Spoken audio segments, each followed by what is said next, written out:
what these honorable members are telling members of the public. The honorable members of Parliament and the Deputy Speaker of this honorable House is telling the public that I defeated men, and in this case, they are going to use that steering stake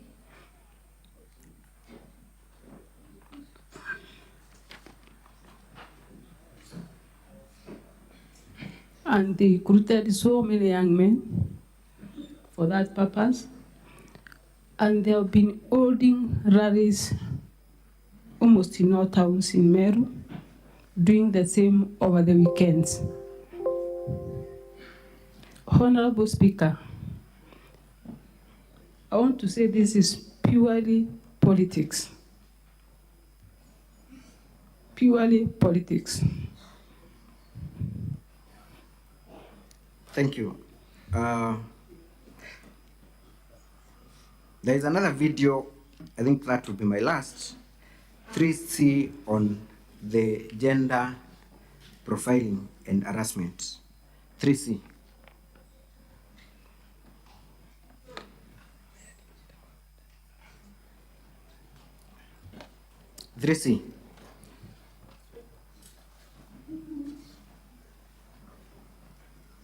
Mukuroku ingwendo kuona uliki na tuli America enda ugekana kamurega lakini tuwe kamurega tena kana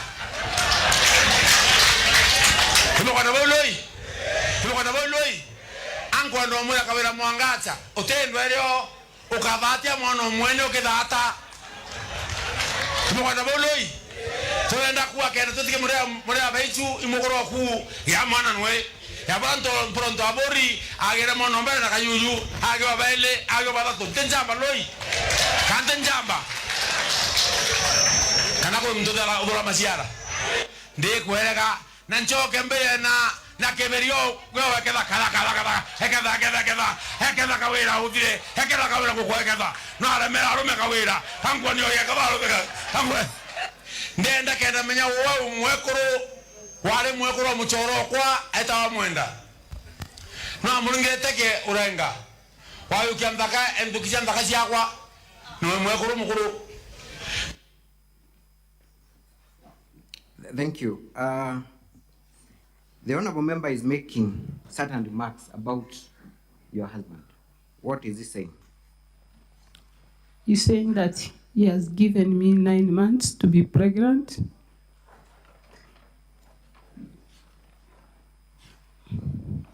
And if that is not done, you'll do it via what is holding.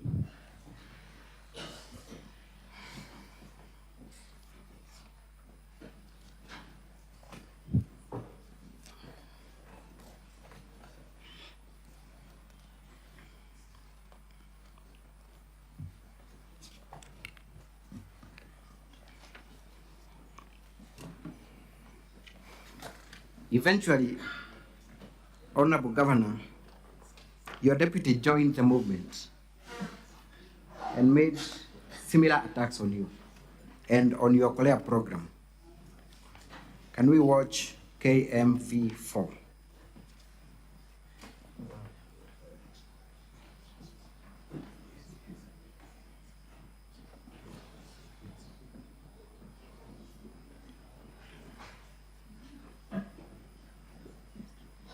Kweta Tharaka County tobatethie kweta Embu County tobatethie kweta Isiolo County tobatethie ukorea kirundu kia thina kia puwate kia kuewa itobanda kia tokoeya na hapa sana didi wewe ndio governor na program kirundu kia puwate program wewe tu okolea Matwe murungu wake tueterra tuteterra muntu. Nanto kerunduke anto be kuwa toteokenda. Be kwerwa kerunduke wikireti makire bagwa tokorea. Kabisa. Yo mathina yaba ya kumenya.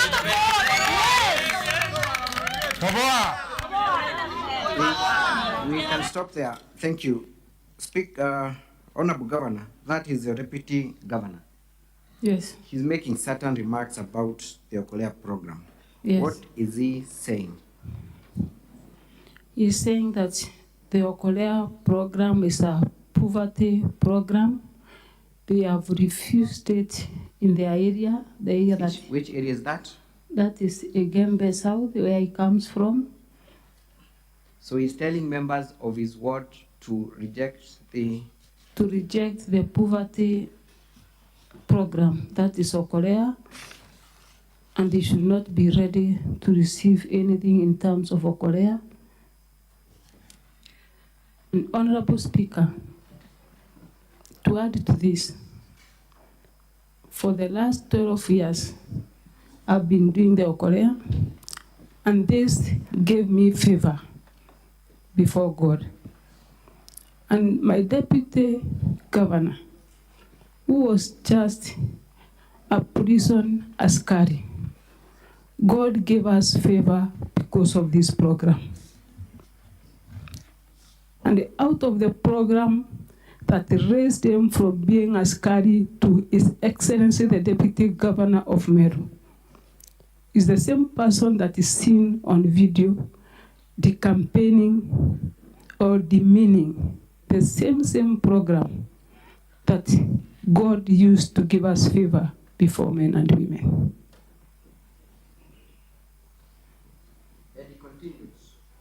And he continued, and we watch KMV 15. 15.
That video was played yesterday, but for your sake, can you explain what the youths are chanting, led by your deputy governor?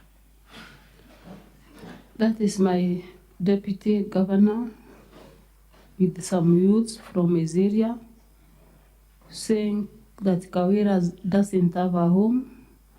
She only does prostitution in the county. And they are praising him and warming him up to be the governor or take over the position of the governor of Meru. And that is exactly what has been happening to our members of parliament, including the senator or deputy senator of this house. They have started warming him up to be the governor and take charge because I'm just a woman before them. Thank you. It got worse by slaughtering of a cow that you had donated. Can we watch KMV 16? Confirm whether that's the same cow you had donated and to whom had you donated the cow.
We can stop there. Thank you. Thank you.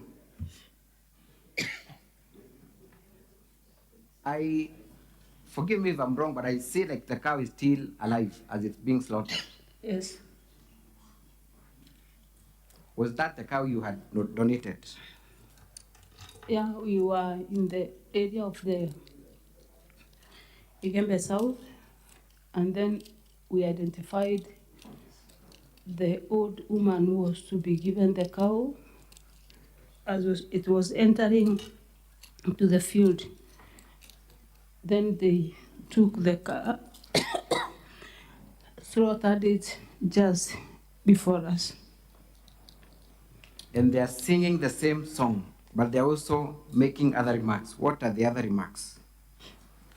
Before I say about the other remarks, is that hiyo ng'ombe ilikuwa imebeba ndama ya miezi 6. And then they are saying that the same way they have slaughtered or killed the cow is the same way they will do to Kawira Mwangaza. Thank you. We can have the video removed from the screen. That has not also been the only thing. You have also been accused of not being a proper Meru. Are you aware of that fact? What? That you have been accused of not being a proper original Meru, therefore unfit to lead? Yes, they have been accusing me of not being a Merian, but a Kikuyu. Thank you. Let's first watch KMV 5. You will make those explanations.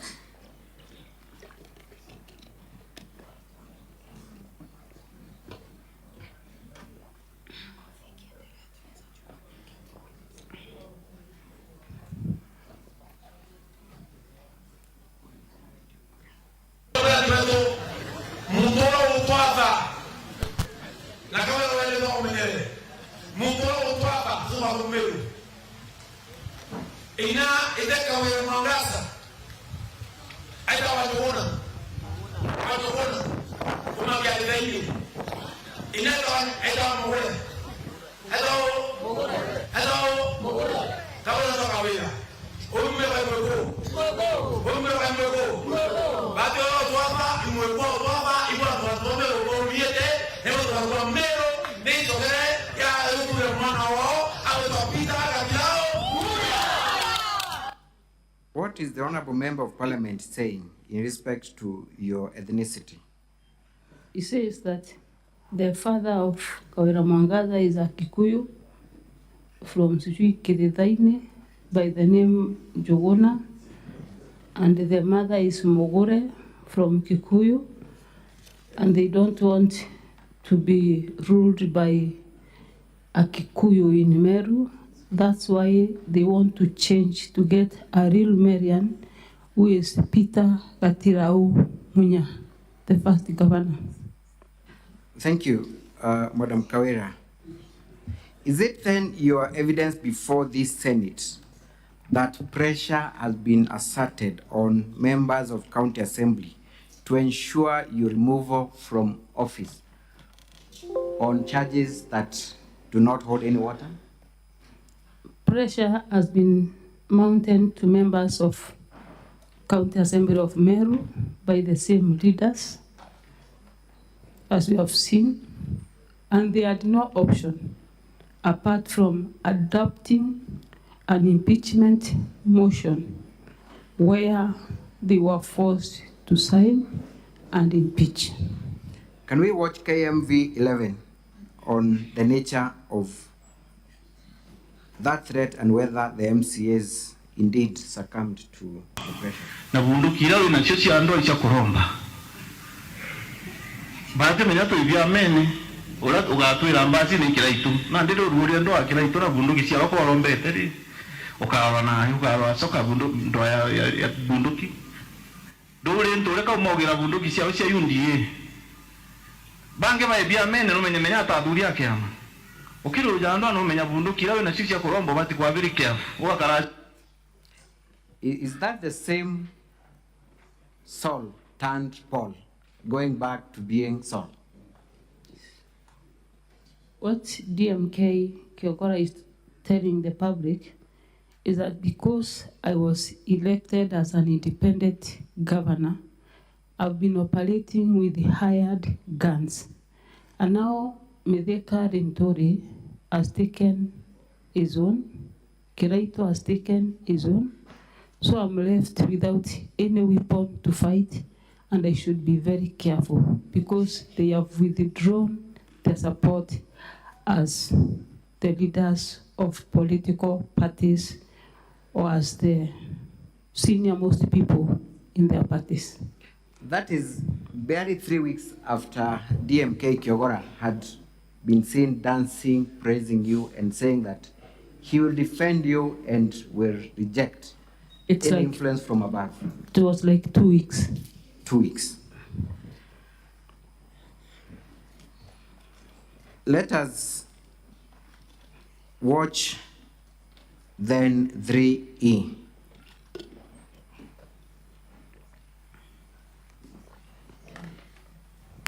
Ilo tokuwa watu ilo tutuwe ama kia UDA no tudugani. Withdraw support utukwete mwagata kwa majoro terinda to withdraw. As nini majoro chondo tukudidere ntikire ku support kira assembly to kiama. No to withdraw membership vetu na bati ku support kaire. Thank you. Who is the person speaking in that video and what is he saying? Is the Honorable Senator, Deputy Speaker of this Honorable House, and he's saying that he might withdraw or is ending to withdrawing support of UDA members from being part and parcel of my agenda of development in Meru County. Was that withdrawal, threat to withdraw, made a reality? Indeed, after I spoke that, after 3-4 days, it was made a reality. Let us watch KMV9 on whether that support was actually withdrawn. KMV9. Must prevail. Number 9, we officially withdrew our support from the governor due to recent events and our proven inability to lead effectively. Our deaf honorable members are instructed not to in any way associate with the governor in person, Honorable Bishop Kawira Mwangaza. Number 10, we express support for the impeachment of Governor Kawira Mwangaza for the best interest of the people of Meru County and commit ourselves without reservation to this cause, which we commence forthwith. Number 11, we support CS Honorable Medical Tourist political leadership and endorse the proposal to make him the county's spokesperson for a unified voice of Meru County. Number 12, we applaud the newfound unity among political leaders except Governor Kawira Mwangaza for the sake of peace and development. Thank you. KMV8, I think that is self-explanatory. KMV8.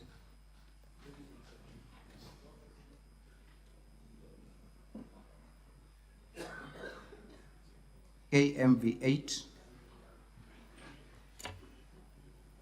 I've been given instructions by our SG, who is Honorable Kanini Kega, that as Jubilee, forthwith,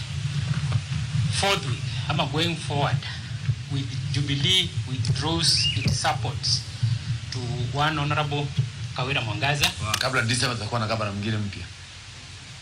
Kwa sababu hii ni kitu tulianza kitambo na tulianzia hapa. Kwa hivyo tuna vita na wewe gavana. Kwa hili ya kuonana. Tulikuwa Those are members of County Assembly, and with them is one member of National Assembly. I think he has spoken in Swahili and English. There is no need to emphasize. Was there a press conference formally by other parties to withdraw their support? And I'm looking at KMV10, and I think that is my last video on this issue of withdrawal. KMV10. This county, we have decided fully to withdraw the support within and outside the assembly that we have given our governor. Number 3, we have resolved to start a fresh impeachment motion to the governor of Meru, one Honorable Bishop Kawira Mwangaza, and we have already signed, appended our signatures, the 27 of us who form or comprise the Kenya Kwanza caucus in the county assembly in preparation for a fresh impeachment motion. Thank you. The I one think that we can stop there. Thank you. Madam Governor, you have seen a series of press conferences by various leaders of county assembly, all seeking to withdraw their support. Were the timings of these press conferences within the same period of time? It was within the same period of time. Can you remember the month? I think it's not more than 2 months ago. That is the month of September? Yes. What do you attribute towards the sudden change of heart from you being their darling, being a performer, being their mother, to now castigating you in the manner they are doing, to the extent of them withdrawing support? Is there anything gross you did to provoke them, to the best of your knowledge? I did totally nothing. And from the last clip, you can hear the mover of the motion saying that around 27 of them have already signed an impeachment that they are proposing to have. So they signed way back even before. That is what he has said. Number 2, the pressure from members of national government, some few elites, leaders, some few leaders of political parties, the Deputy Speaker of this Honorable House, before God, I want to say they are misleading our MCS. Thank you. Governor, it got to the extent that even in the performance of your official duties, you are threatened and barred from performing that which you are allowed to do under the Constitution. Is that true? Yes. Can we watch KMV6 and tell us where you are, what you're doing, and what happened?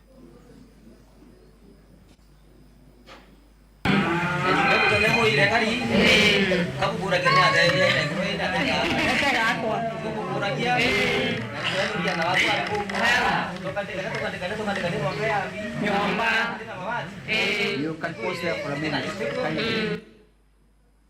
We see you clearly there, Honorable Governor, and there is a young gentleman speaking.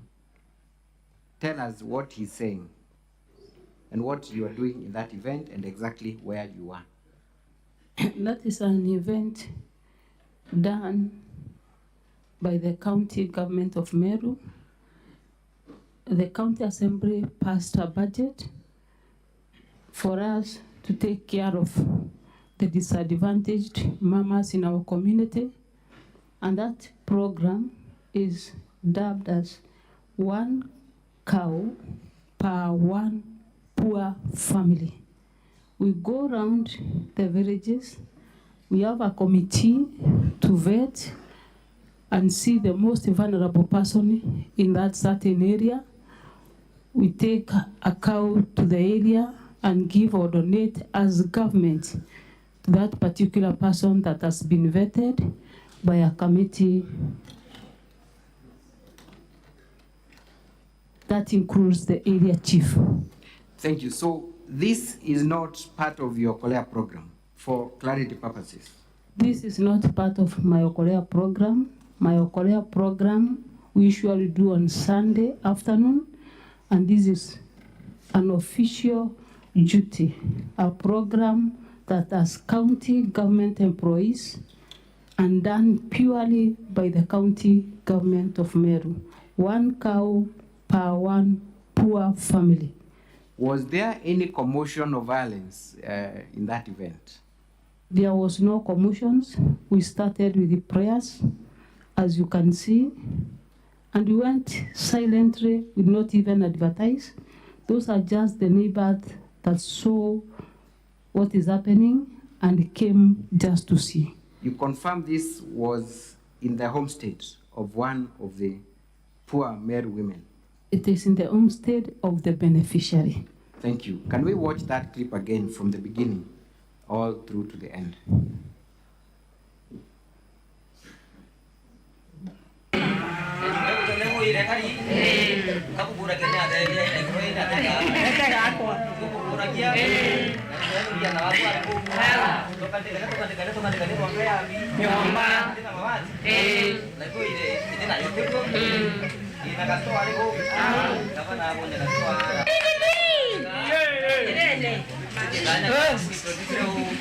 Gavana, Zargani, nazaka na wewe?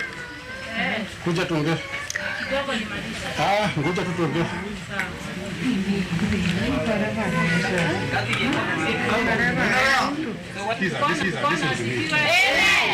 Kiangalia hapa hizi. Tuende pole pole. Wewe watu watoke. Unapata dakika 10 tu peke yake hapa. Watu watoka waende. Mtoke muende. Naenda. Mtoke muende. Hapa tunataka kwanza vita. Mtoke muende.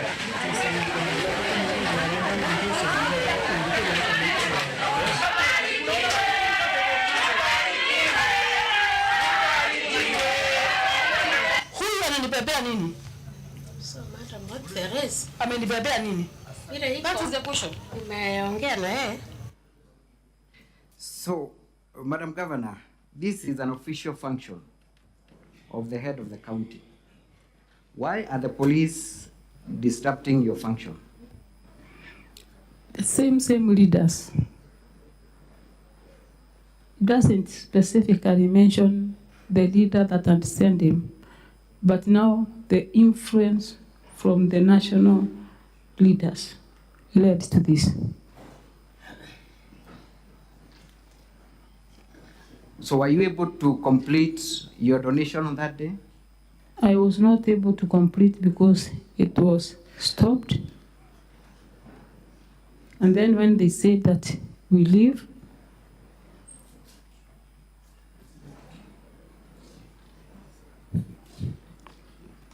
we tried to explain.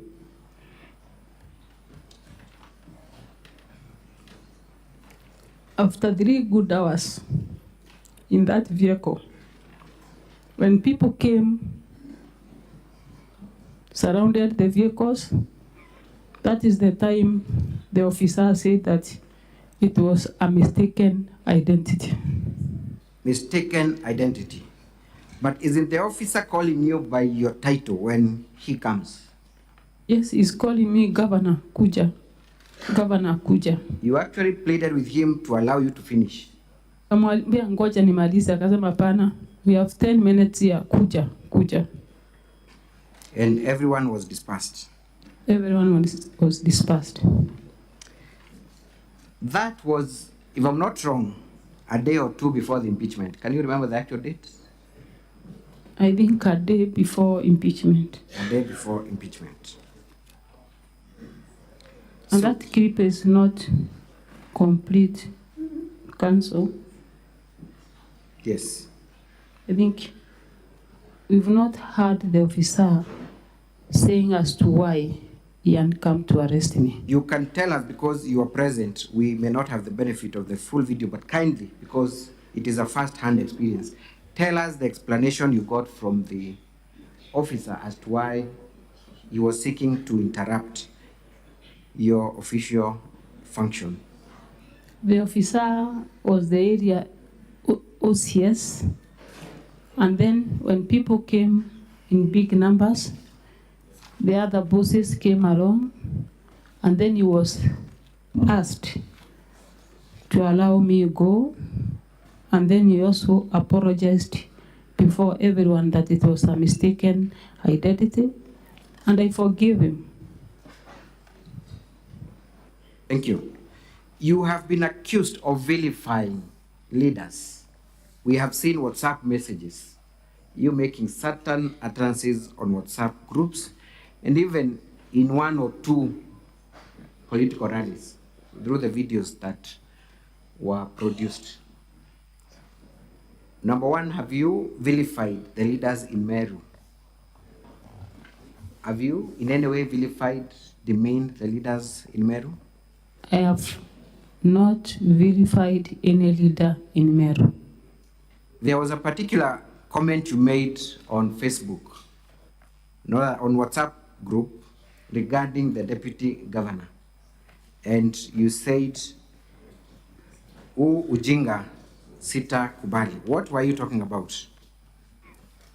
I was talking about him having or gathering young men, going around demeaning the governor and calling me a prostitute. Was that a fair reaction, considering what we have seen? Was it expected of any human being to react and defend herself in the wake of such attacks? Honorable Speaker, I'm not an angel. You must have feelings. Thank you. Let us go briefly to the responses, and I believe you have answered to all the allegations in your notice, in your response that you first alluded to.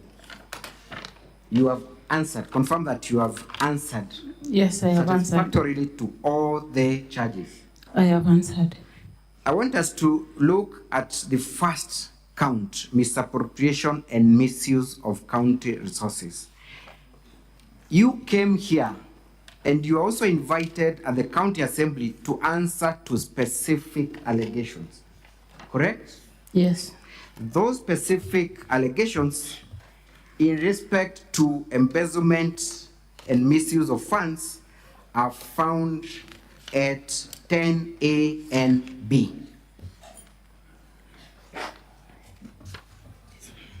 Confirm? Yes. Embezzlement is A, withdrawal of county funds is B. Yes. Those were the only particulars of the allegations that you are invited to respond to. These are the only particulars. So then you could not have responded to anything outside what was framed. I responded to the particulars or the charges. Let me read to you. Embezzlement of county funds through the governor's sisters, Rose Kinya, Miriam Gwantai, Kenneth Gwantai, Nefat Kenywa, Edwin Morangedi. We will not go into whether they are your relatives or not, because we did that in another forum. Was there any table of particulars to indicate how much money Rose Kinya received, when they received them, how they have not accounted in A and B, because that is the only place where we see the particulars. Do you see any particular place where you are told Rose received this much, Miriam received this much, Nefat received this much, Kenneth received this much, Edwin received this much? Do you see that in the particulars? There is no specific way or amount of money that is allocated to every person that the name appears in this accusation. What instead they did is to throw a bush of infamous extracts and told you to look at those infamies, identify where Rose is, where Miriam is, Kenneth is, Nefat, Edwin. Is that what they did? Just giving you an infamous extract? Just an infamous extract by myself. Extract maybe the amount of money for Miriam, for Rose, for Kenneth, for Nefat. is there any mention in A and B where the amount of 78 million is mentioned to have been, that you are able to respond specifically to what you are facing? There is nowhere a figure of 78 million is being indicated in this, as for the Miriam, Rose, Wantai, and the rest. Apart again from the IFMIS extract. It is only the IFMIS extract. Nothing else. You have also seen the basis of their complaint. It is another complaint by Salesio Mutuma, who tables his own computation and files it with EACC. Is that correct? Salesio Mutuma is an activist. He files a report to EACC, and the county assembly uses the same report that has been taken to the EACC by Salesio to accuse me of embezzlement of county funds. Nothing else apart from the report by Salesio Mutuma. So then, even as you're making this response, Madam Governor, it is only out of abundance of caution that you supply the Senate with what you thought was necessary. Yes. Did you even have the guide to lead you to where you're supposed to get materials in support of any claim? No. None whatsoever? Yes. To the best of your knowledge, was there any audit query or report that was generated by a competent body touching on embezzlement of county funds? No audit report, no other report apart from an IFMIS report by Salesio Mutuma, an activist, to EACC. But you have also taken time to explain what you thought the complainants might have been looking for, isn't it? Yes. And you have created a schedule that appears in your response. Kindly look at that. Appearing from what page? 105. 105 of our response, the small booklet. Yes. So then, the computation you did there, is it conclusive or is it based on what you understood to be the case from the county assembly? Because there were no particulars. It is not conclusive. It is not conclusive. Yes. The document again that you attached, was there any particular order to which you are preparing those documents, or you are basically looking at the IFMIS extract and giving what you thought was a suitable answer because there was no particular charge or request for you to look at any specific issue? I tried my best to look at it so that I can give a feedback. Thank you. So had you been properly guided by the motion, you would have done a better job in giving them very specific answers to specific queries? Yes. Thank you. Let us proceed to the other charge of nepotism. First of all, let me ask you about this gentleman called Nefat Kenywa, who has been said to be a brother-in-law to you. Do you know Nefat Kenywa? No. He's an employee of county government of Meru. He's an employee of county government of Meru. Is he married to your sister? None of my sisters are married. Your sisters are single. So then Nefat cannot be your brother-in-law? No. Edwin Mutuma, is he your nephew? Nephew rather to your husband? No. You know very well the relatives, or rather siblings to your husband? I met him around 4-5 months ago. That is Edwin? That is Edwin. Yes. Yeah. So he's not, again... he's not a relative. He's not a relative.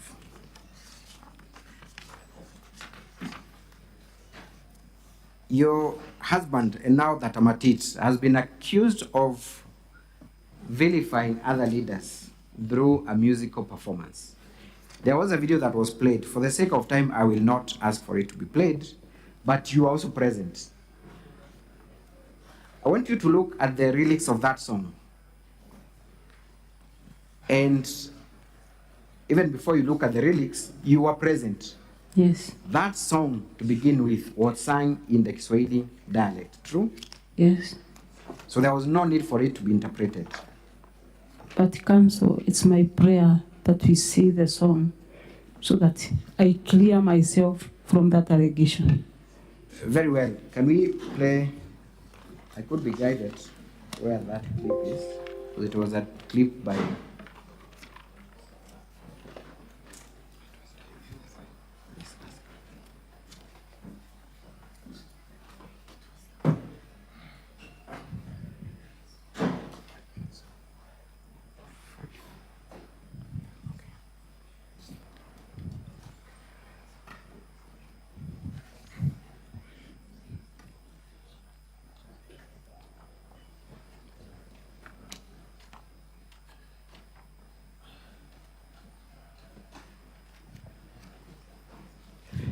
As we wait for the song, Madam Governor, we will watch it.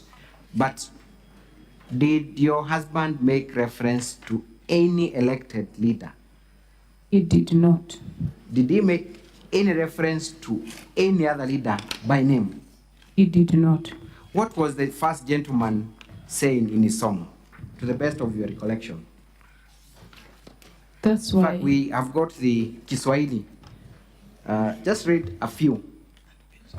At page 251 of volume 2 of the County Assembly's document. Very quickly, Madam Governor, I urge you to read. We are pressed for time. they want, is that from me? Yes, just read in Swahili. They want Kawira to come and help them steal. Kawira is against it. And when Kawira refuses, they dig. I would love you to read the Kiswahili version. The song was sung in Kiswahili version. That is the translation. Kindly read the Kiswahili version. This is also a Swahili speaking. Kila siku wanamtafutia makosa, wanataka Kawira awasaidie kuiba. Kawira akakataa, akasema yeye hataki wizi. Wakati alipokataa, wakasema wakaanza kumshimbia mashimo. Wanataka Kawira akule pesa, nao wanataka Kawira wakule pesa za barabara. Wanataka Kawira akubali wakule pesa ya dawa hospitali. Wanataka Kawira awasaidie kukula mali yetu. Igembe na waeleze ukweli kabisa, mpaka sasa sikilizeni kwa makini. Wanapanga pia kuchukua maisha ya Kawira. Wanapanga sasa mpaka kumuua Kawira. Lakini najua maombi yenu, huyo shetani ameshindwa katika jina la Yesu. Ati walikuwa wanasema tangu ile wakati ya impeachment ya kwanza, Kawira hajawahi kunywa chai kwa mikahawa ya Nairobi. Mara ya mwisho Kawira kunywa chai mikahawa ya Nairobi ni ile wakati ya impeachment. Na hiyo sasa ndio inafanya maadui wake wakasirike kabisa. Eti wanamtaka Kawira kuliko akuje okolea awe akienda Nairobi kule wakunywe nao chai na meza na pesa zenu. Kawira naye amekataa katakata, akasema kazi yake ni mashinani. Wenye wivu wajinyonge. Wenye wivu wajinyonge. Is there anything demeaning or targeting any leader in those lyrics? No, nothing. No leader is being targeted or mentioned by name. Is it true that you're facing a threat to your life, that the first gentleman in a musical performance passed that information? It is. Is there anything wrong in that? In your husband coming to your defense when your life is in danger? He should come and defend the wife. Thank you. You have been accused of particularly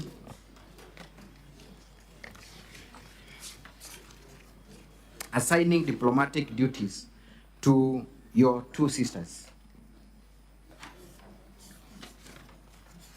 unqualified sisters.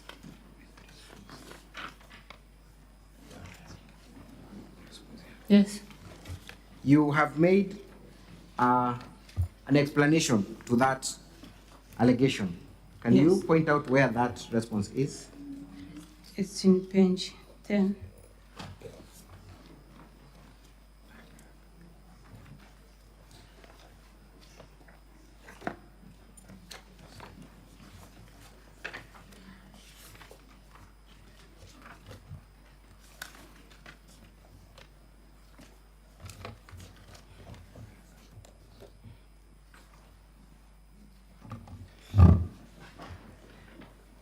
As we peruse through,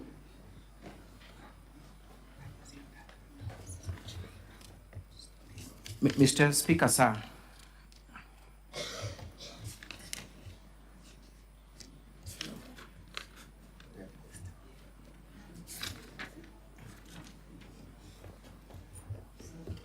It's page 15.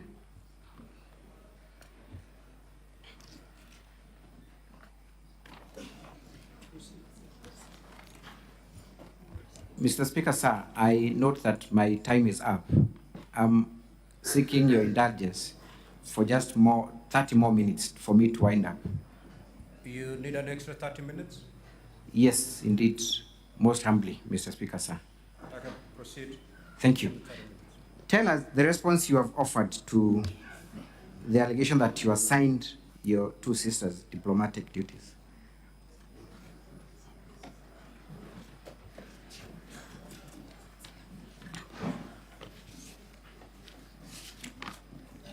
I was invited courtesy call to embassy in Nairobi, that is Slovakian.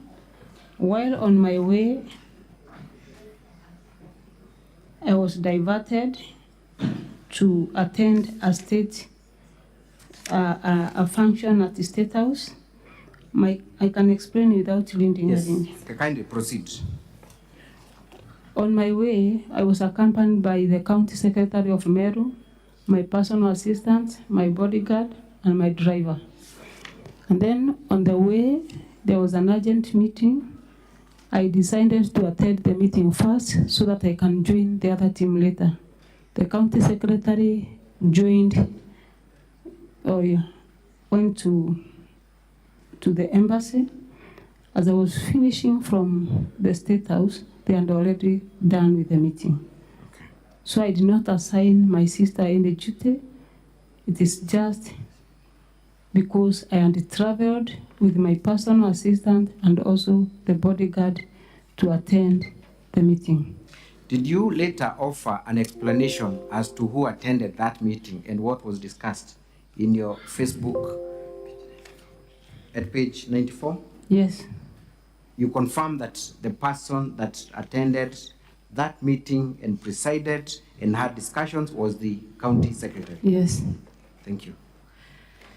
Let us go to the China trip that you have been accused of sending your sisters and relatives to a tour.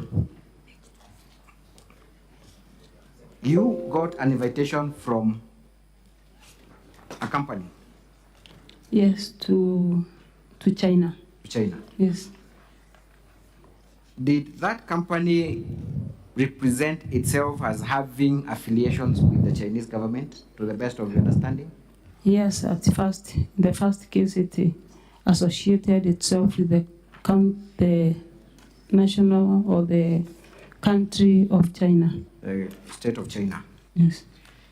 You had planned initially to attend that trip. Is that the position? Yes, I am planned to attend.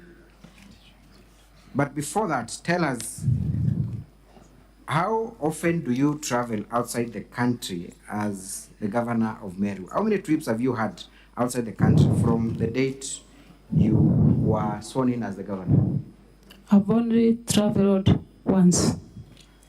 To which country? South Korea. When was that? Around 6 months ago. What was the practice when you travel? How do you travel? Do you travel with your team together? Do they travel in advance? What happened during your last trip to South Korea? For this specific one, I sent my personal assistant, my bodyguard, and the team in advance. And then I met them there later. Okay. Yes. Why did you send them in advance? For preparations and also to know exactly what I'm supposed to do and Okay. arrange everything before I get there. Okay. Was that the case with the China trip? Yes, it was the case. So who traveled to China and for what purpose did they travel? Those who travel to China are 4 people. One is the C Waziri for Health. Yes. And then is the external leakages acting director, my personal assistant, and my bodyguard. Did you eventually travel to China? No, I didn't. You did not. Yes. Why didn't you travel to China? When my advance team arrived to China, it was contrary to what the Chinese people and the brokers. The message that was given to our office was different because the private company or the people that came to visit Meru associated themselves with the Chinese government. And upon arrival of my team there, it was contrary to what they said. It was just a private business company interested in investing in Meru. So the assertion that this was an opportunity for a cancer center to be established in Meru by well-wishers through a private public partnership, is that the position? Is in the position. If at all it was a donor donating even a single item, I could be the first one to get there. But it was purely a business company interested in doing business in Meru. You have read the affidavit of your CCM, George Gekunda. Yes. He explains clearly that they even discovered that the people who had invited you did not even have a physical office in China. Yes, I've read it. That they took them through various companies that manufacture items. Yes. Could not prove that they have any affiliation with any of those companies. They did not have any. Was it then safe for you to proceed to China with that information having been availed to you? To me, it was a waste of time, even though the company was offering full sponsorship. But now, going to China just because of assisting some people to come and do business in Meru, it wasn't a priority to me. Thank you. You have been questioned why the CEC or yourself did not seek any visa clearance to China. Do you have a Chinese visa? Yes. Yes, you do. So there was no need for you then, for the CS to ask for a visa to be provided. You already had one. No. Thank you. The deputy governor, has also accused you of arbitrarily relocating his office from next to your office to another block, changing the locks. Let me just read specifically. Number 1, he's accusing you of arbitrary reduction, suspension, and withdrawal of budgetary facilitation. Were you in any way involved in reduction and withdrawal of his budgetary facilitation? No, and I cannot do that. In our office, we have AIU Older, who used to be the chief of staff, and he does, via other officers, facilitation to our travels, facilitation to our offices, and it has been done according to the way I know things. In fact, yesterday during cross-examination, it was discovered that one Nefat Kenya received a lot of facilitation on behalf of the deputy governor. Is Nefat Kenya an administrator in the office of the deputy governor? Yes, it is the deputy governor himself that suggested that Nefat Kenya to be the administrator in his office. Thank you. You have been accused of threatening the deputy governor to inflict bodily harm against the governor. And this is in reference to one of the WhatsApp group that you said, nitafinya kieleweke. You remember that WhatsApp group, WhatsApp post? Yes. What were you talking about when you said, nitafinya kieleweke? You are also accused, to combine with that, of mobilizing jeshi ya kumaliza deputy governor. What were you referring to when you said choma jeshi? Specifically, council, I would like to see where exactly I have referred the kufinya kieleweke or the jeshi to my deputy governor. So you deny making that particular The comment allegation against- is that it's to the deputy governor. Yes. Where exactly have I referred to my deputy governor? Thank you. Who then were you referring to, or what was the context? I was referring to the kind of things going around in Meru County, the type of bullying that is going around. Of course, as a leader, you have to respond to some of the issues that goes around. Kufinya kieleweke, what's wrong with that? Thank you. So you were not making any reference to I the was not deputy making governor any reference threatening. to any particular person. You have also been accused of forcefully breaking, entering, and ransacking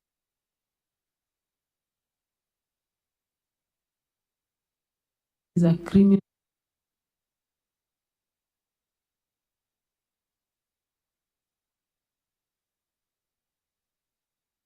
Or the relevant authorities for doing such an act. I've never done that. Thank you. Arbitrary relocation of the deputy governor's office. Is it true that there were reorganizational issues in the office of the governor that saw certain offices moved from one location to the other? Yes, there was reorganization after we earned a big team of acting chief officers. In Meru, we have 2 blocks, the old block and the new one.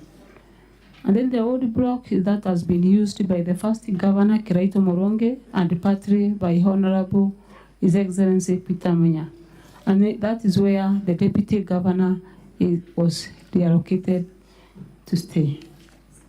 Thank you. Let us move on to the issue of accusing other leaders of being the 10 cartels in Meru in an event where the head of state was in attendance. Were you referring to the members of parliament? Because that is what was said yesterday. Council, why would one suggest that I was referring to anyone when I've not mentioned one?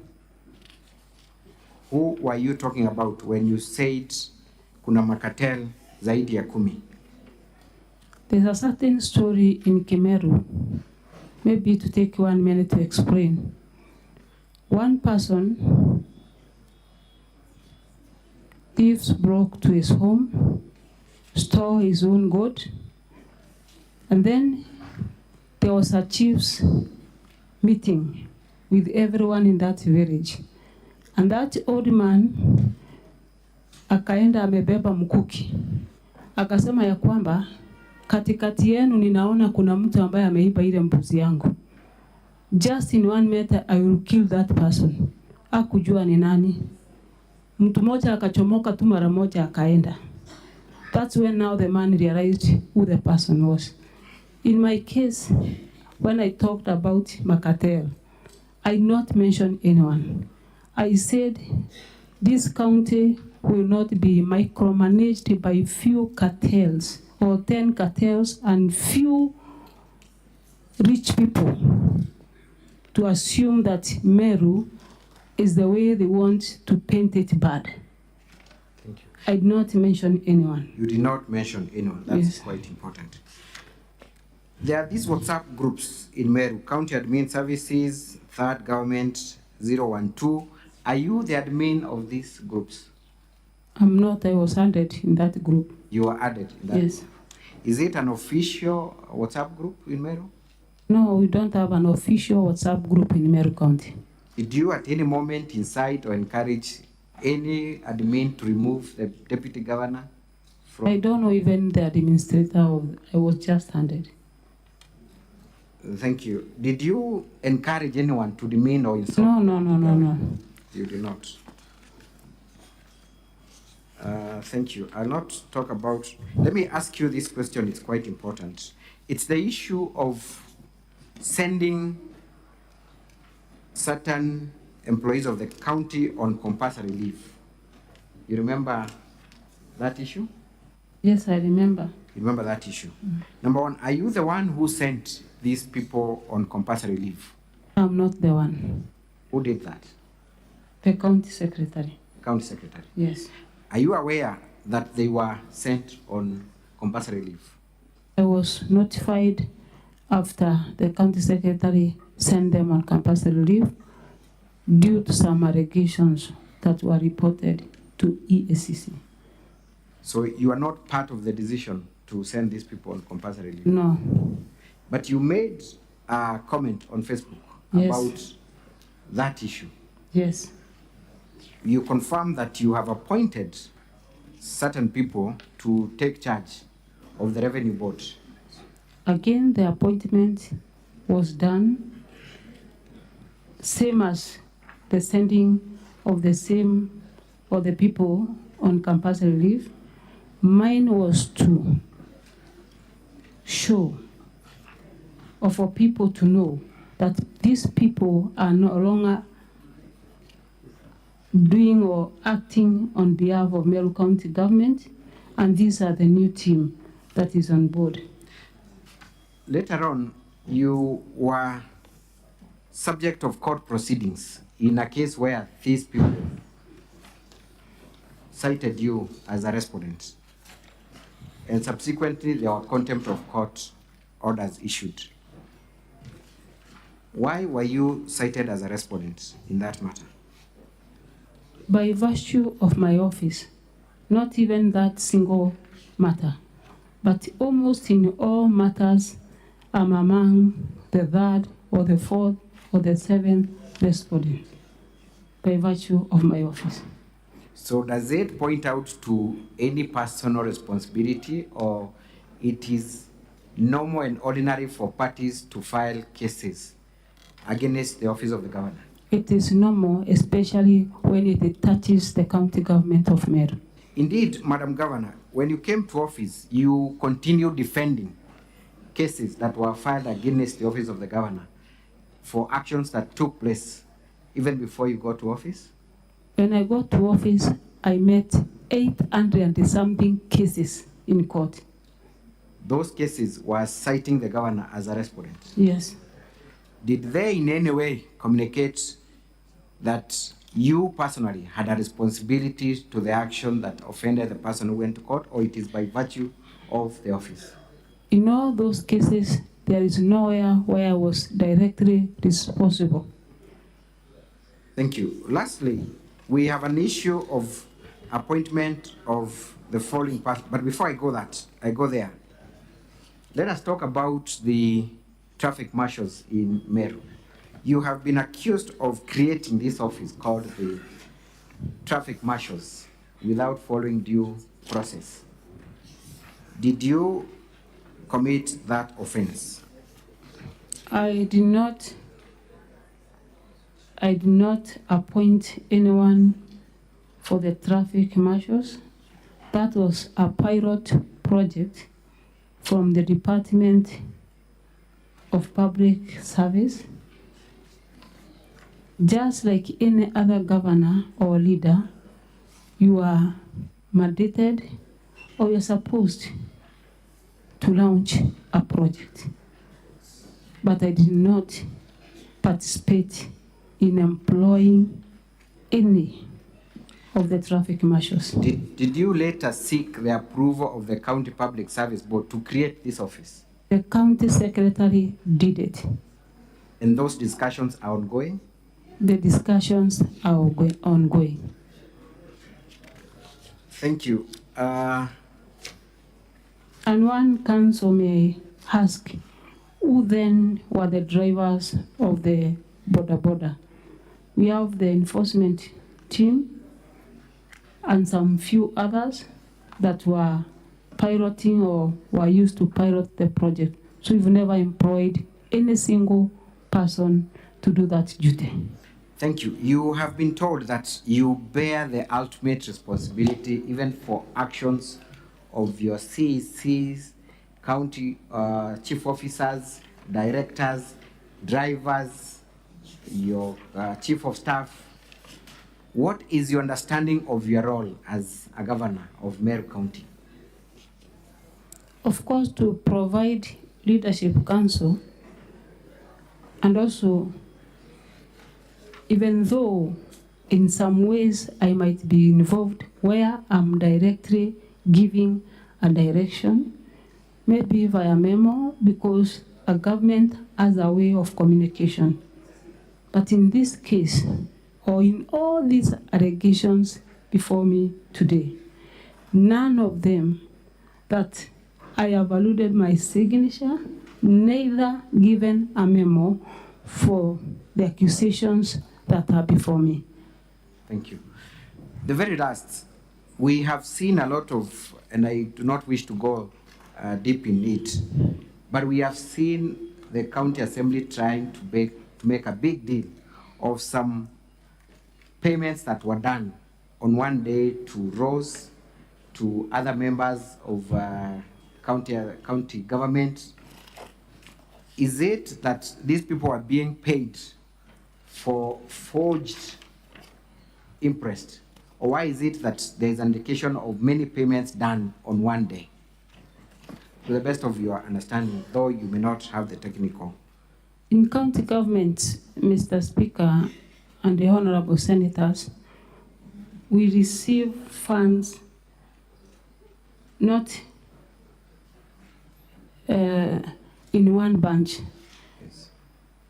At times, funds are delayed, and some functions have to continue, like traveling, like meetings, and in most cases, we do or they do using their own money, like traveling, and then when money gets in or lands to our accounts, then they are paid.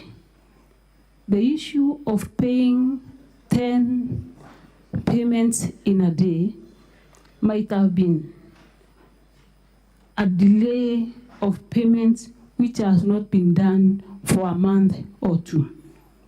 Thank you.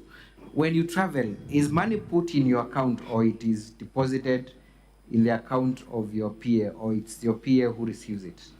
Since I became a governor, none of a single or no single coin has ever been deposited to my account. How do you travel? Who then receives that money for your facilitation? The PA, Thank you. the administrators. Yes. Yes. Thank you very much. Mr. Speaker, sir, that is all for this witness. I wish to hand her over for cross-examination. Thank you.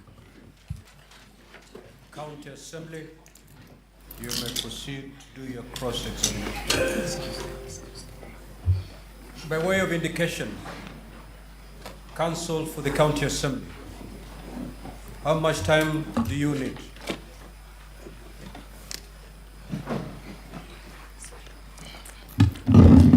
Mr. Speaker, if it finds favor with you, we request 2.5 hours. You request? 2.5 hours. We only make this request, Mr. Speaker, based on the scope of the issues covered by the witness. They are not issues we can address in a short time. Our main witness, I think, was cross-examined for a similar amount of time. It's only fair for purposes of equality of arms. Let's try 1.5, and then we'll gauge it from there.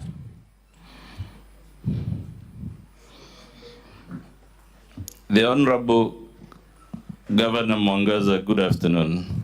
Good afternoon, Council.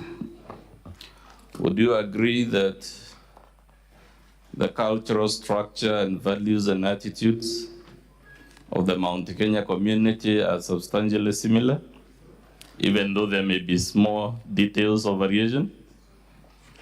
No. So it is your case, the culture of the Ameru, Embu, and the Gikuyu are vastly different. Yes. Are their languages also vastly different, or are they substantially mutually intelligible? Different. Are they mutually intelligible? No. I put it to you, Kawira, that anyone who lives in this country actually knows there isn't much difference in the cultures, values, and attitudes of those three communities. What do you say to that? There is difference because, for example, in Meru we have Jorincheke. Do the Kikuyus have Jorincheke? They have Kiama, and I'm sure you know even the Jorincheke is also called Kiama. It's just a difference of names. Anyway, Governor Kawira Mwangaza is the governor of Embu a man or a woman? A woman. To the best of your knowledge, is this woman governor being hounded out by some misogynistic male leadership?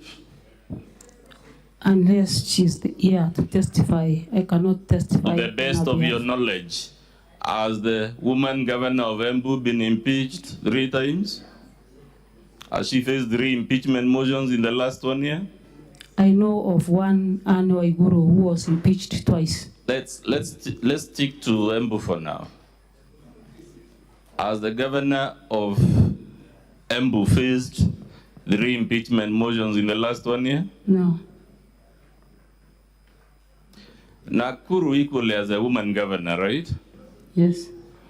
It has a huge population of Mount Kenya diaspora. True or untrue? True. Has that woman governor in Nakuru faced 3 impeachment motions in the last 1 year? No.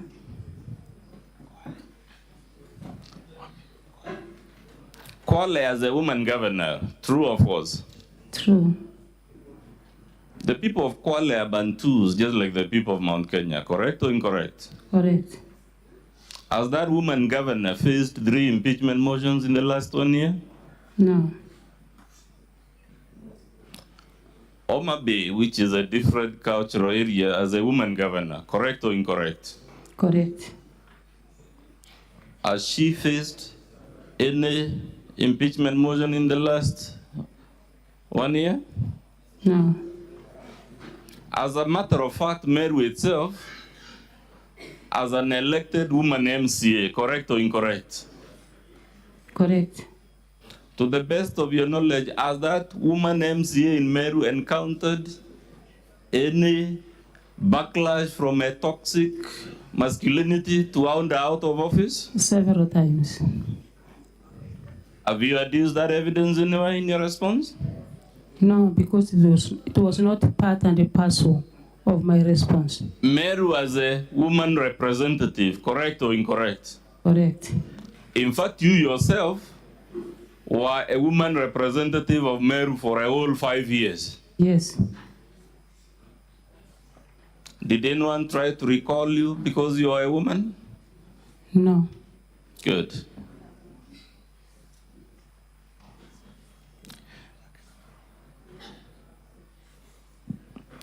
Let's go to, you just told Mr. Speaker, it's more common story in Meru.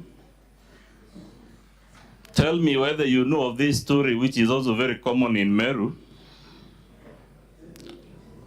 of a woman who would beat her husband, then scream, and because the society is socialized to think it is the man beating the woman, and she has locked the house, people would think it is the man who was beating the woman, while the truth was the other way around. Have you ever heard of that story? No. Of course, you've never heard of it, because it's not convenient.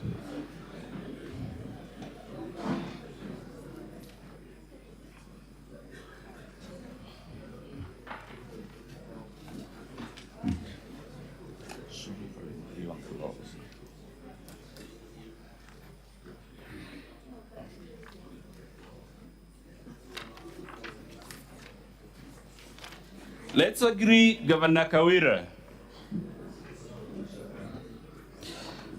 for argument's sake,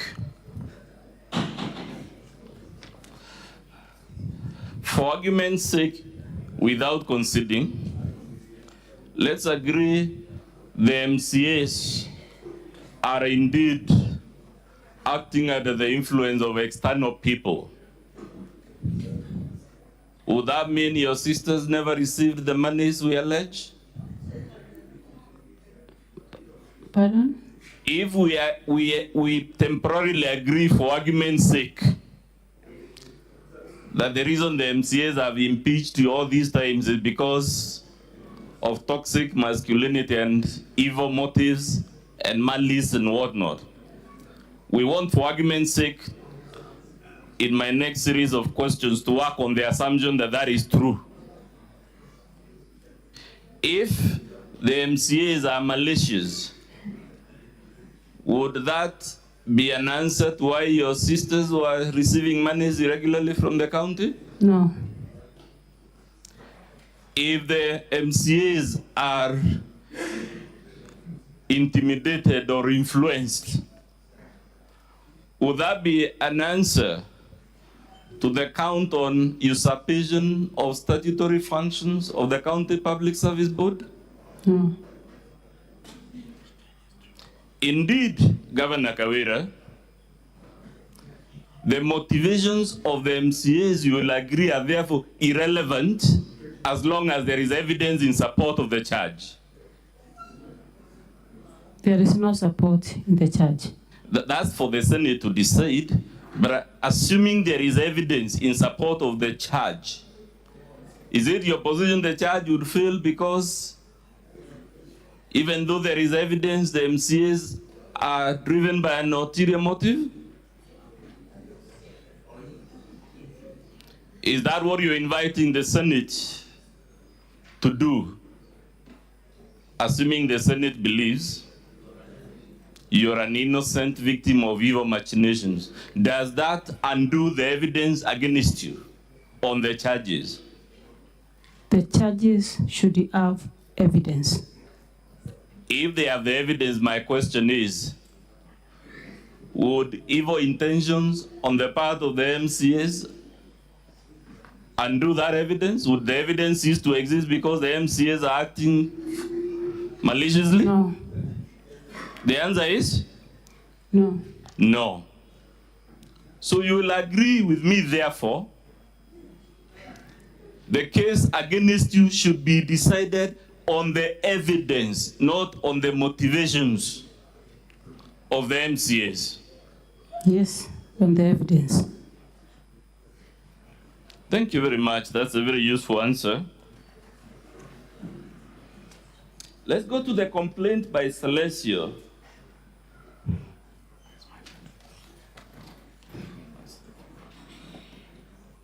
Mr. Speaker, that would be from page 1 of volume 2.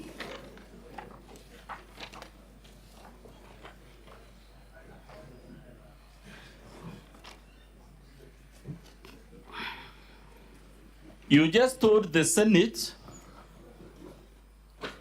that the reason you did not account for the entire 78 million is because the motion only related to your sisters. Is that still your position? Yes. Did you read volume 2 as you read the impeachment motion? Where is the volume? Did you read the bundle that contains the Assembly's evidence? The evidence is the infamous extract by Celesio. Correct. Yes. In fact, the impeachment motion says the evidence is in the complaint by Celesio. Correct or incorrect? Correct. It would mean, therefore, the impeachment motion must be read together with the complaint by Celesio. Correct or incorrect? Incorrect. Can you refer to paragraph 11 of the motion?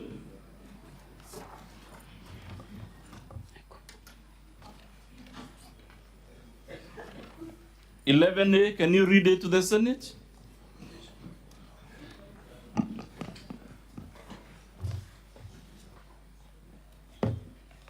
Yes, I can read. Read it for us. 87 of 68. Evidence of the governor engagement, convenience, and complicity in the proceeding. 2, gross violation of the Constitution. 3, 2, gross misconduct. 3, gross abuse of office to be found in a complaint by Duranira Salesio Mutuma to Ethics and Corruption Commission on 11th August 2023. So you agree, you are given sufficient notice that the Assembly will be relying on the complaint by Salesio in the motion itself. Correct or incorrect? Incorrect. Fair enough. Incorrect. We said it's okay, we can live with your answer. But let's go to the complaint by Salesio. Can you go to page 4, volume 2?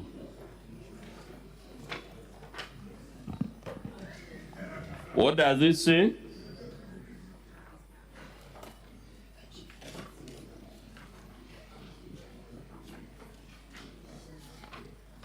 At 2.5?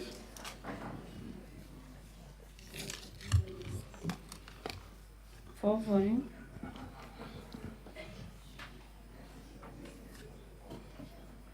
It refers to Kadure Rukaria Catherine, isn't it? Yes.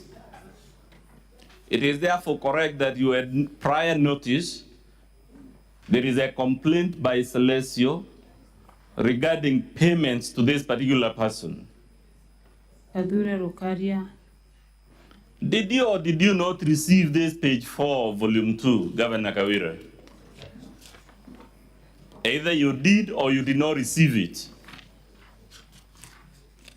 I want to see the charge first because the charge talks about embezzlement of funds by relatives. Yes, we moved from the charge to the evidence where you already referred to the complaint by Salesio. The complaint has to be read in its entirety. The author of the IFMIS report, Salesio, in the IFMIS report, we have more than 100 persons who have received funds. And all these 100 persons are persons working in your office, correct or incorrect? And these 100 persons are not mentioned in the impeachment. Fair enough, Governor. Do these 100 persons work in your office? Either they do or they don't. I'm not aware of everyone who works in my office. Good. But does page 17 indicate these are transactions by persons who work in your office? At the top of page 17, does it show that these are transactions by persons who work in the office? Currently, county government of Meru, we have 6,000 employees, and I cannot know every person by name. Governor, unfortunately, you don't have the luxury of ducking my questions. My question is, does this IFMIS indicate in black and white that these are transactions by persons working in your office? I don't. Either it does or it doesn't. I don't think so. Can you read the top, the very first item on that page 17? Yes. Read it to the Senate. Vote.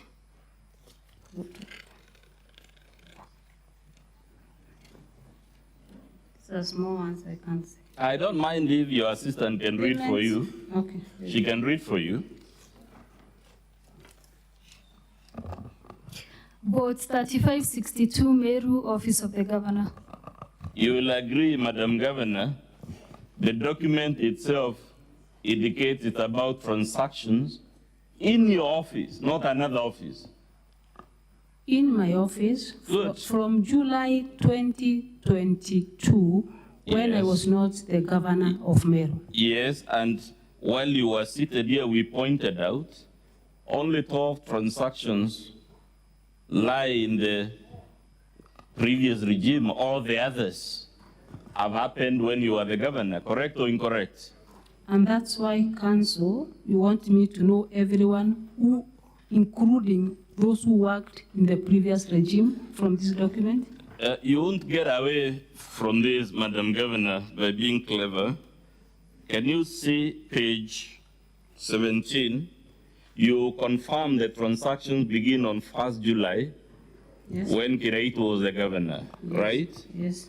And it follows like that, 1st July, and when July ends, the next entries are for 20th September 2022, correct or incorrect? Correct. Correct or incorrect? Correct. Correct. You are the governor as at September 2022. Yes. It must therefore follow that for all these hundreds of transactions, all of them except the first 12 happened during your tenure as governor of Meru. Yes. Good. Let's go back to the complaint by Celestio.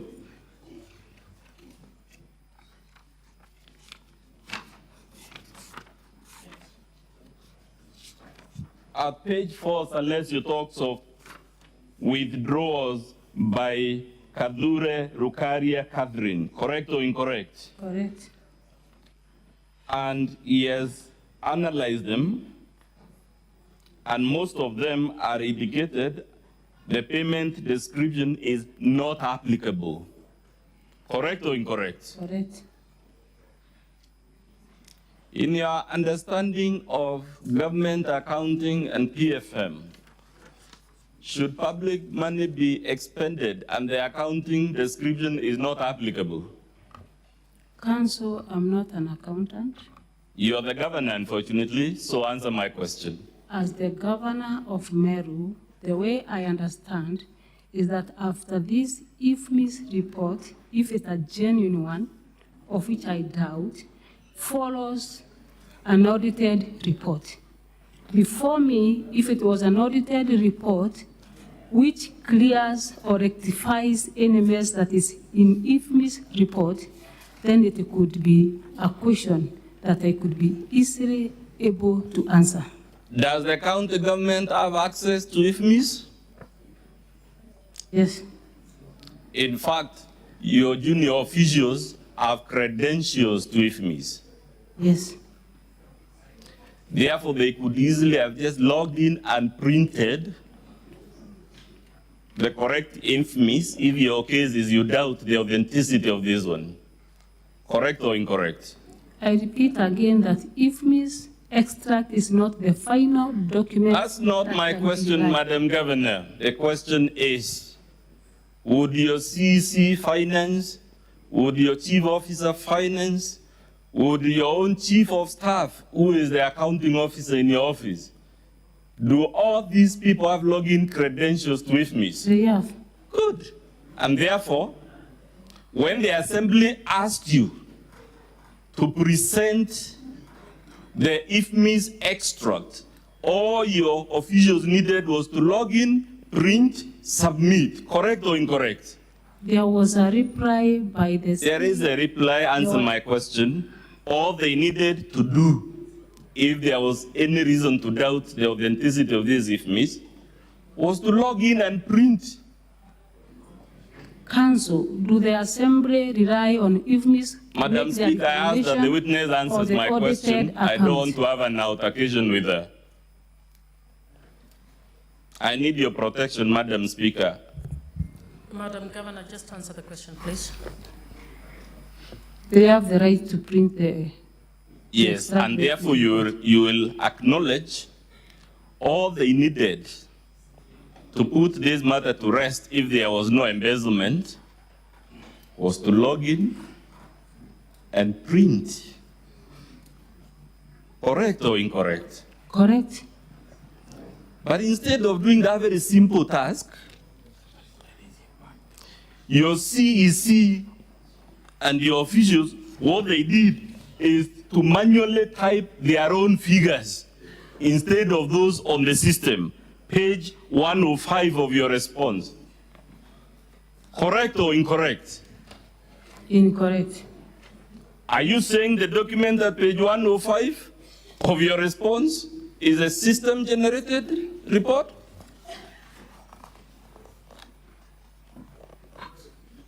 This is generated from my office or from the Salesio?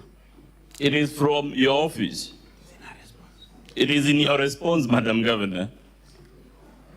In my response, we are dealing with the IFMIS report by Salesio, the activist, or a report from my office. If I unpack your own defense for you to answer the question, I don't know, Madam Speaker, who is answering questions.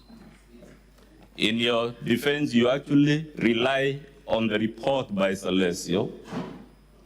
And in addition, you have brought something you have manually typed, which is a parallel document, not the one from IFMIS. Council, you are insisting that she has typed and she's saying they did not. Can you re-ask the question so that she can answer that? On its face, the document in your defense, is it generated from IFMIS or is it manually typed? Because that should be clear from the face of the document. This is the summary of IFMIS payment. It is not an extract from IFMIS, is it or is it not? It is an extract of the IFMIS. Does it have a timestamp? Time what? And if timestamp, yes. Where is the timestamp? Show it to us. That's the voucher number, the payee. I'm not talking about voucher numbers. I'm talking about a timestamp. System-generated reports from IFMIS indicate when they were printed, when they were downloaded. They leave a footprint. Who keyed them and when? You will agree, Madam Governor, so that we save time, your document is not system-generated. And that's why I said you typed it.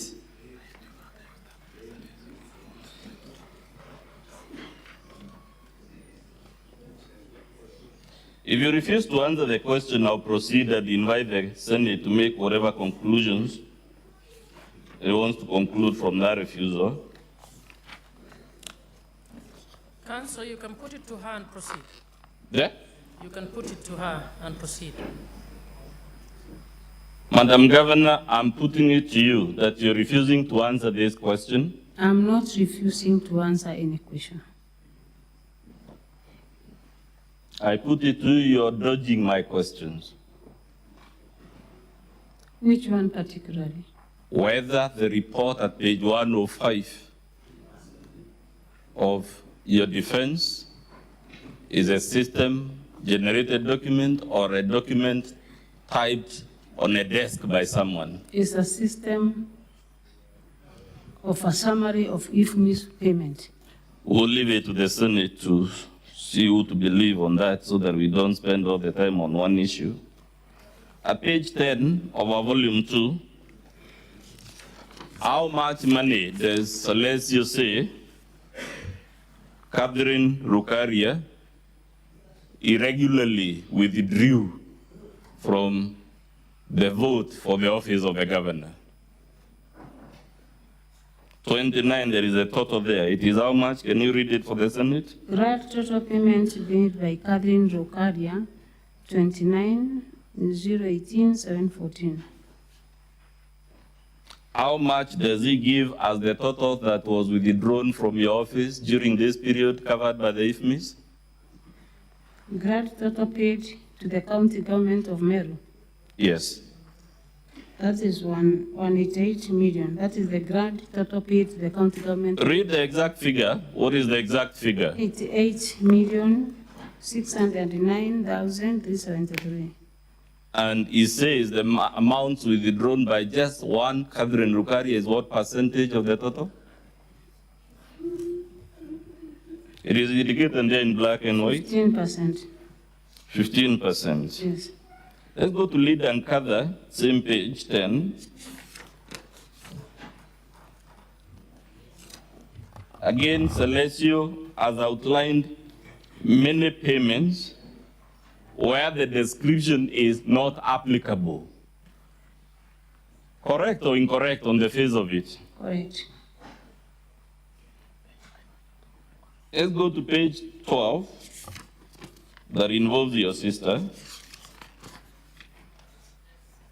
Salesio has again listed all the specific payments to your sister, correct or incorrect?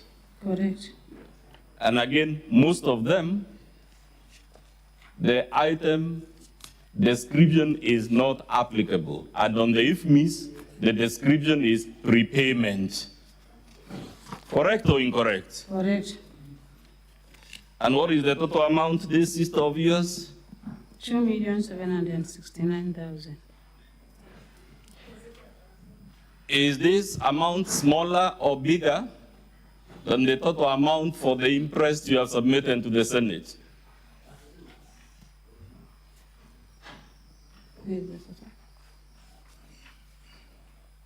This amount here of 2,769,000, is it smaller or bigger than the amount you have accounted for? Let me see the booklet that I have accounted for.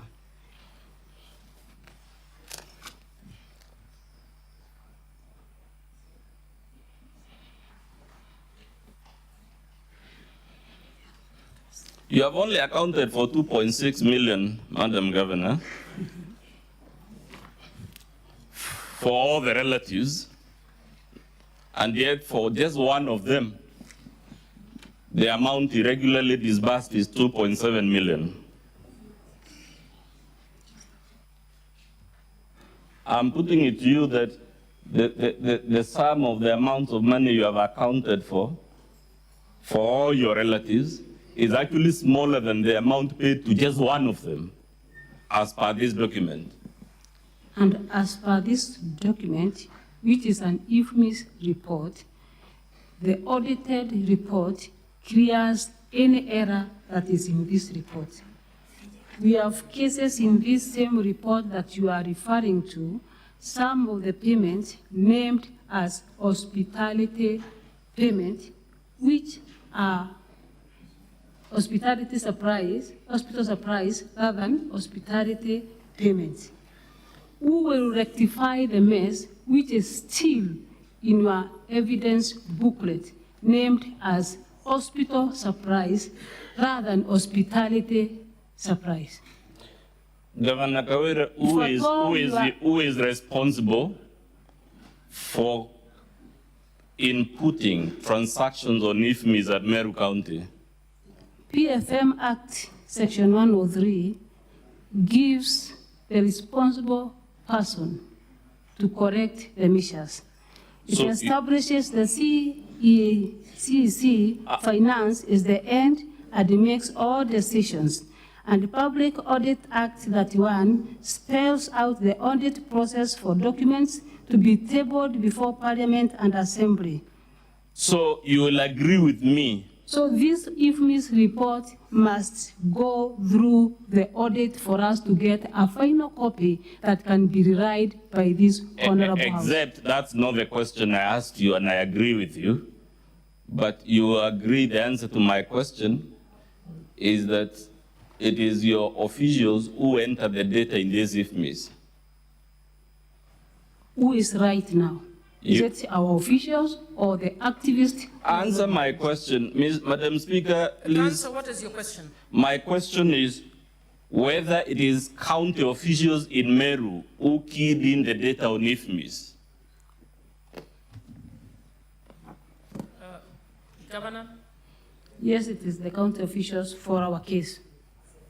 And therefore you will agree with me, if there is any misrepresentation of hospital as hospitality in IFMIS, the person that should take responsibility for that is your own officials, correct or incorrect? Correct, and that's why we have another process. I have received my answer, audit. Madam Governor. You have said it's correct.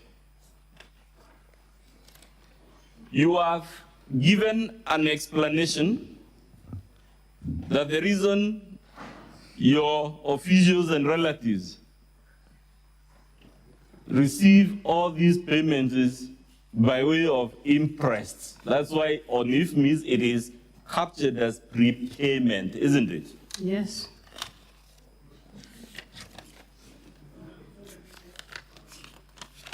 Are you aware an interest is to be surrendered within 7 days?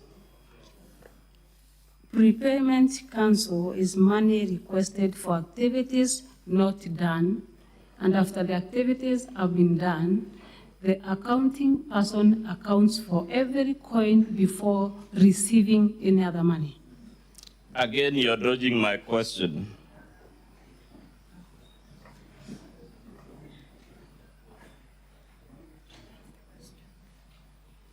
Repeat The question is,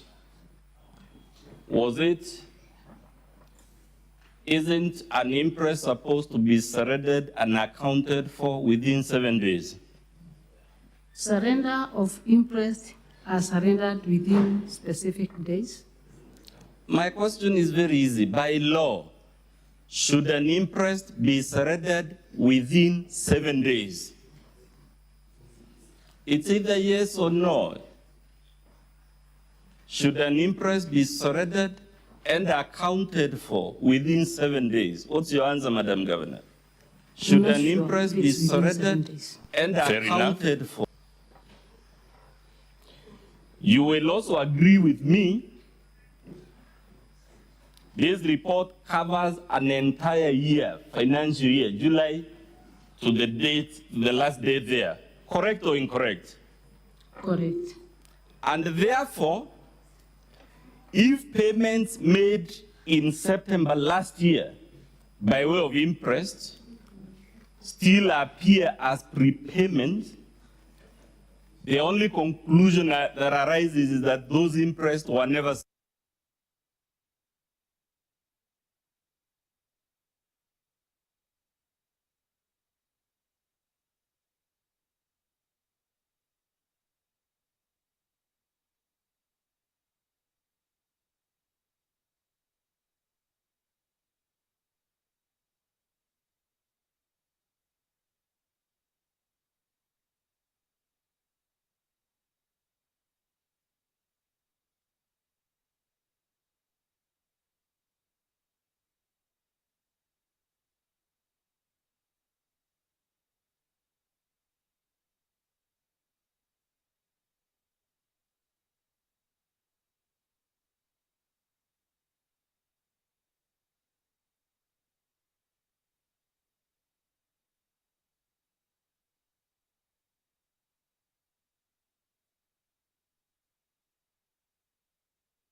It depends whether the It is yes or no, Madam Governor. Can one be given an interest without a cash disbursement to them? Would you call that an interest?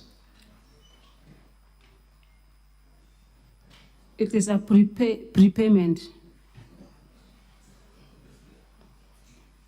Madam Governor, I put it to you, you can't have it both ways. It is your case that the reason these items appear as interest on IFMIS is because they were by way of interest. Isn't that your defense, Madam Governor? Can you ask clearer? What is it? What question do you want her to answer? The question, Madam Governor, which I'm putting to you, is that your answer that officers take interest and then later on, when money is disbursed from Treasury, they are paid. That is why they are paid several, they appears. What is the question? Are you putting it to her or are you asking? I'm putting it to her, Madam Speaker, that your answer cannot hold, which you gave in chief, that the reason your relatives have several payments on the same day is because money is paid after the event and after there has been an accumulation. That cannot be correct because an interest is always supported by hard cash. So it is given on cash basis. So the question of waiting for money does not hold, Madam Governor. These are prepayments and these are money requested for activities not paid before. And when money arrives to the county government, they are paid. For example, if I'm traveling today from here to a certain destination. We will use our own resources and later surrender the documents for the person concerned to receive the payment. Let's use your own example, Madam Governor, pause it there. If you travel today on your own money, which will be refunded later, would you be given an interest for spending your own money? You will be paid for spending That's your not own money. my question, Madam Governor. You're going on a trip, and we all agree it happens every day, on your own money to be refunded later. Are you given an interest on that occasion when you're traveling on your own pocket to claim later? You will be given interest if there are some goods you are required to buy on cash.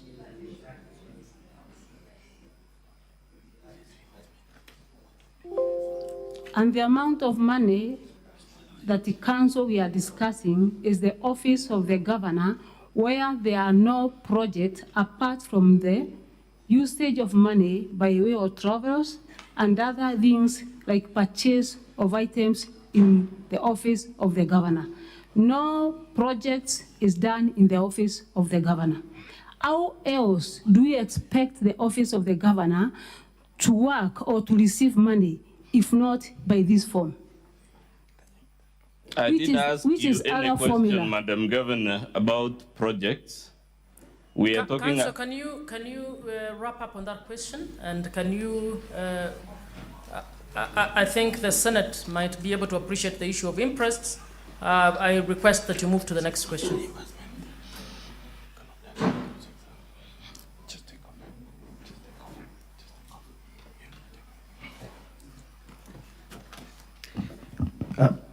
Madam Speaker, my name is Moreru, and I have a few questions for the governor.